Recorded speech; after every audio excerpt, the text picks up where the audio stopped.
Much of city life plays out on benches, just like this one. Right now, I see a couple with their dog, a man reading a newspaper, senior citizens resting after a long day.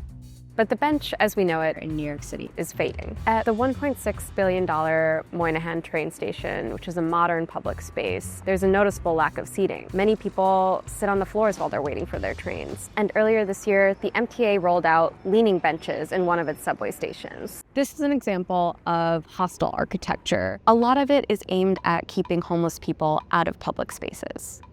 To see how we got here, we need to go back several decades. Central Park opened in 1858, and it was this early, massive investment in public space for New Yorkers. This came in the form of a bench known as the Central Park settee.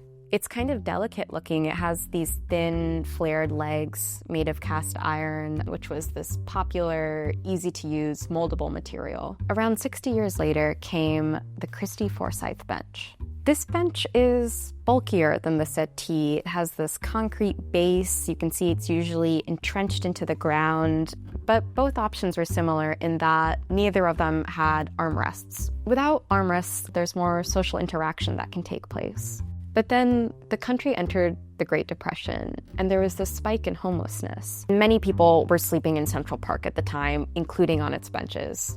Enter Robert Moses. He was this infamous city planner in New York City history who is often remembered for his aggressive approach to reshaping the city's built environment in ways that were often at the expense of poorer communities and people of color. For the 1939 World's Fair, Moses partnered with a furniture maker named Kenneth Lynch, and they created 8,000 new benches for the city to use. This bench had one stark feature: these hoop dividers. These armrests made it way harder for people to sleep on these benches or spend a lot of time on them. Even the settee and the chrystie-forsythe bench have versions that are made with armrests now. The messaging at this point was clear.